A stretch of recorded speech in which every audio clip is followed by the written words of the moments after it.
19h45, la barrière Info Soir. Messieurs, dames, bonsoir et bienvenue à cette nouvelle session d'information du lundi 9 janvier 2023. Le premier trimestre de l'année scolaire vient de s'achever sans perturbation majeure. C'est ce qui ressort du constat d'une de nos équipes qui a fait le tour de quelques écoles pour s'inquiéter du déroulement de ces semestres. Il s'agit de Hamza Sakou et Alidou Brema. À l'opposé de ce qui est connu de tous, les perturbations qui caractérisent chaque année l'école nigérienne, l'année 2022-2023, pour le compte du premier trimestre, s'est déroulée sans agitation et cela a apporté des fruits dans les établissements scolaires de la capitale. Nous sommes à peu près à 30 voire 40% du taux d'exécution des programmes. Les enseignants sont présents, les élèves viennent comme ça se doit. Et de façon générale, je dirais que le bilan est globalement positif. Positif dans la mesure où nous avons exécuté, il y a 2 ou 3 jours, j'ai essayé de faire la sommation du taux d'exécution. Je me suis rendu compte que par discipline, certains gens sont jusqu'à 55% de taux d'exécution.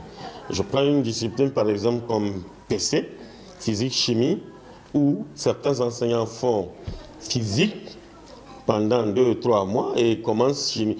De façon globale, je dirais que le bilan de cette rentrée, de cette reprise, le bilan est positif. Et les cours se déroulent normalement. Si vous faites un tour dans les classes, vous allez voir que les enseignants sont présents.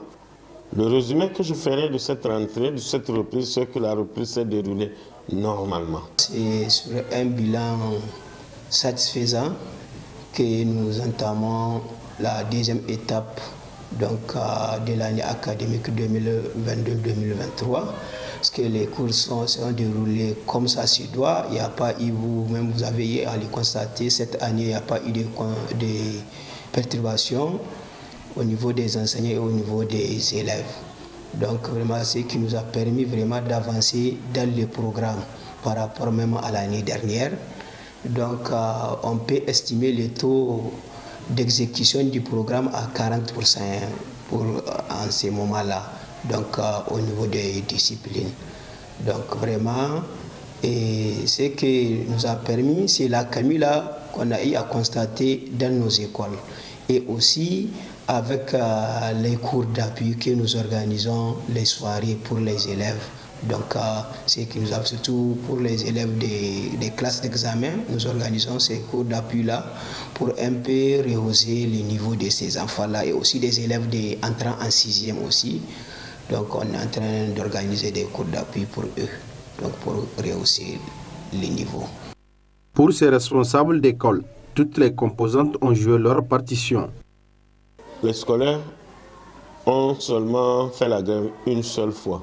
Une seule fois, ils ont dit que c'est pour commémorer le décès d'un des leurs, l'ami Mekanti, ou je ne sais pas comment il s'appelle, et c'est normal aussi. Et du côté enseignant, rien que la semaine passée, un préavis de grève m'était parvenu.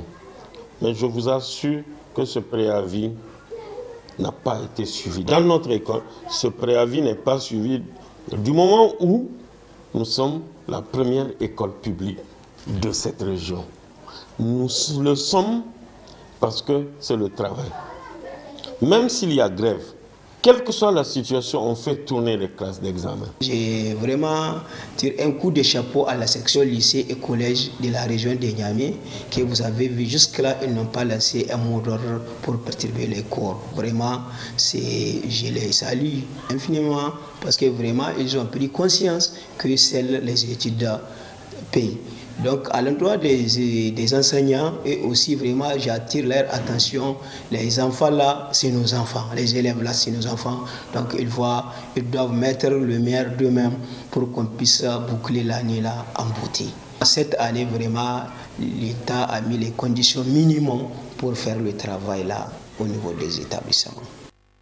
Il serait alors important que tous les acteurs de l'éducation œuvrent davantage pour améliorer les indicateurs du système éducatif nigérien. Bénéficier d'une sécurité sociale, c'est un droit pour le travailleur salarié. Ainsi, chaque employeur doit déclarer son employé à la Caisse nationale de sécurité sociale. Et une de nos équipes s'est intéressée à ce sujet. Toute personne physique ou morale qui utilise les services d'une autre personne physique a l'obligation de s'affilier à la Caisse nationale de sécurité sociale et de procéder à l'immatriculation de son employé. De ce fait, l'assurance devient un droit pour tout employé. C'est dans ce cadre que la Caisse a procédé à une opération de recouvrement dans le secteur des transports afin de permettre aux conducteurs de bénéficier des avantages de la sécurité sociale. Lorsque vous utilisez les services d'un travailleur, vous avez l'obligation de vous affilier, de l'immatriculer et de payer ses cotisations sociales afin qu'il puisse bénéficier des prestations de sécurité sociale. La branche des prestations familiales, lorsque ce taximan qui conduit le véhicule d'une tierce personne, donc employeur, l'employeur doit verser des cotisations sociales pour ce taximan-là. Il doit le déclarer à la caisse et pour cela, ce travailleur peut bénéficier, s'il est marié et qu'il a des enfants, il peut bénéficier des prestations familiales de la caisse. Quelles sont les prestations? Nous avons les allocations prénatales lorsque la femme est en état de grossesse. Nous avons les allocations de maternité lorsque la femme accouche dans une formation sanitaire.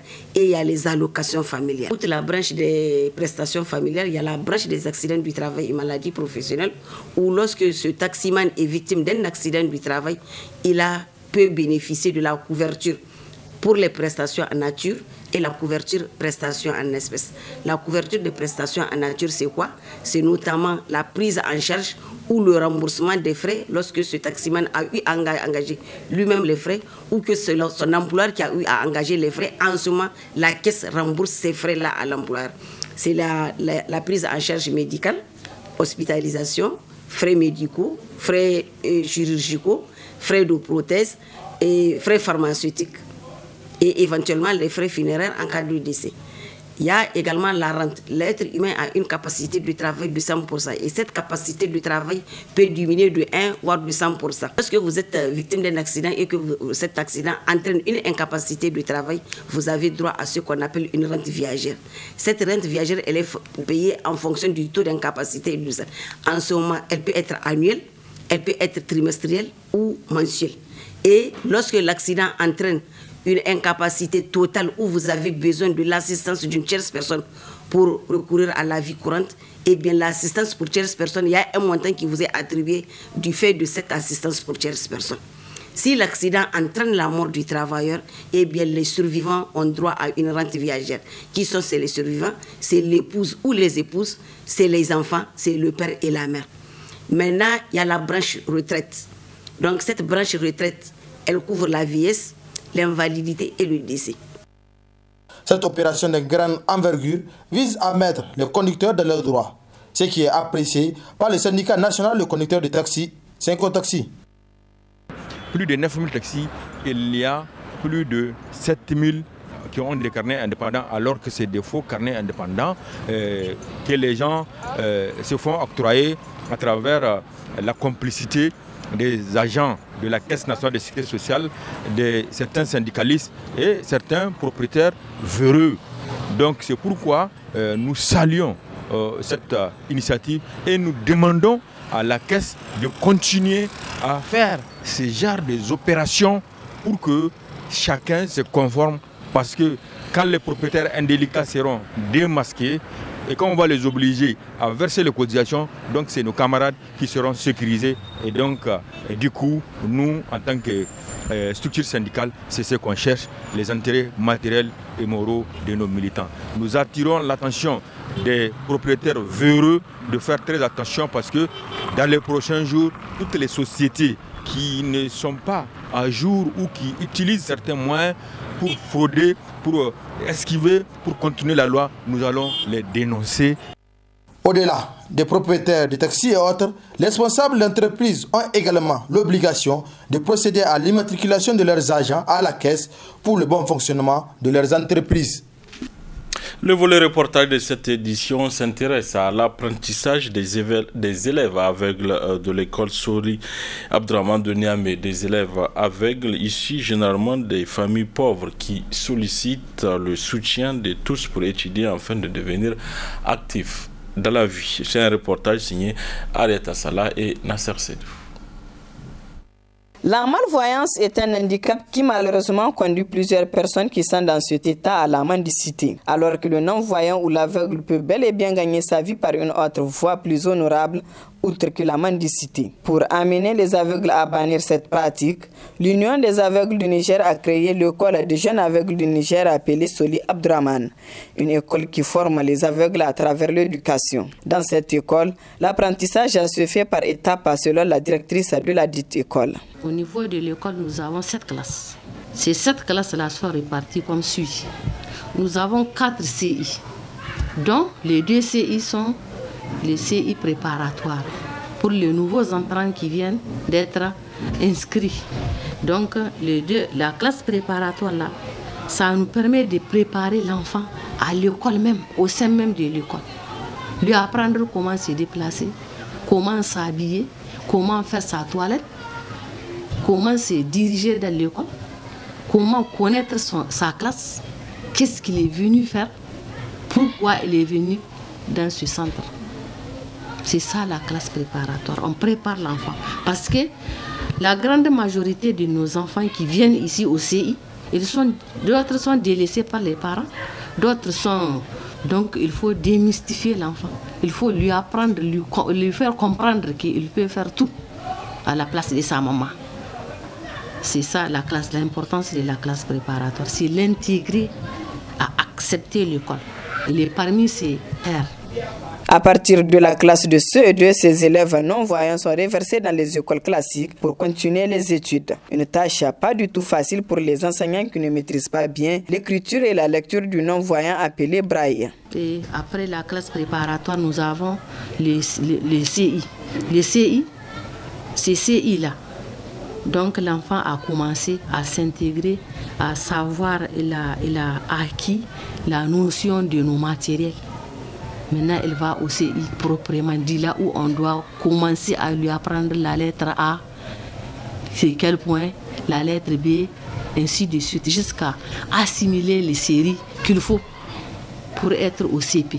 Avec le ponçon, la tablette et le papier, plus le cubarisme, où il va commencer à apprendre les chiffres, comment disposer. En braille, on va lui apprendre ça en braille.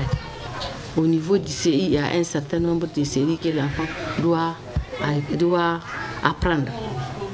Maintenant, on vient au CE1, CE2. Donc, le CE2, c'est ça le top. Ici, au niveau du CE2, la maîtresse va mettre tout son paquet pour apprendre à l'enfant tous les points. Parce qu'il sera intégré là où on ne va plus lui parler du braille. C'est à lui de fournir ce braille-là pour que ça soit accessible à son maître, qui va transcrire ses papiers en braille, en français. Donc c'est comme ça que ça fonctionne. Maintenant, nos élèves du CE2 là, il faut qu'ils maîtrisent parfaitement comment copier un texte sans faute en braille. Maintenant, on l'intègre. Si on l'intègre, on l'accompagne. Malgré cette difficulté, certains élèves aveugles arrivent tant bien que mal à poursuivre leur cursus scolaire jusqu'à l'université. Parmi ceux qui ont réussi à pousser très loin les études, nous avons rencontré Nassamou Doubou Moutari, qui a sa licence en droit public et qui souhaite avoir une bourse pour continuer les études. J'ai fréquenté ici à l'école Soli Abdraman des jeunes aveugles de Niamey. J'ai étudié avec le braille jusqu'à la licence. J'ai ma licence en droit public à SUS-UMF University of Niger. Le problème qui se pose pour les personnes handicapées en général et pour les personnes handicapées visuelles en particulier, c'est que c'est dû aux barrières, surtout pour étudier les manques des moyens tant sur le plan matériel que sur le plan financier. C'est que malheureusement, il y a ceux qui se trouvent bloqués après l'heure ou bien après un cursus. Par exemple, Et après la licence, c'était voilà ma situation. Donc, tant sur le plan matériel que sur le plan financier. Donc, c'est vraiment plus juste, plus normal et plus profitable que les personnes handicapées en général ou et personnes aveugles en particulier puissent avoir une aide pour pouvoir continuer leurs études, car la situation de handicap ne constitue pas un obstacle à la scolarisation et à toutes les activités de la vie quotidienne. Rappelons qu'en général, ces élèves aveugles sont issus des familles pauvres, donc le soutien de tous est nécessaire pour les accompagner à poursuivre les études et devenir enfin actifs dans la vie professionnelle et quotidienne. Voilà le reportage toujours. La rédaction s'est intéressée à cette anarchie qui règne aux alentours et dans les marchés de Niamey. C'est un reportage signé Boubacar Ibrahim et Nasser Sedou. De tout temps animés, les marchés de la capitale sont le plus souvent assujettis à un manque d'organisation. Des automobilistes qui stationnent à tout bout de champ aux abords, aux vendeurs ambulants qui occupent les passages réservés tels les calvaires auxquels les usagers sont confrontés. Ismaël Mohamedou, conducteur de taxi de son état, lance un appel tout en faisant part de son appréhension.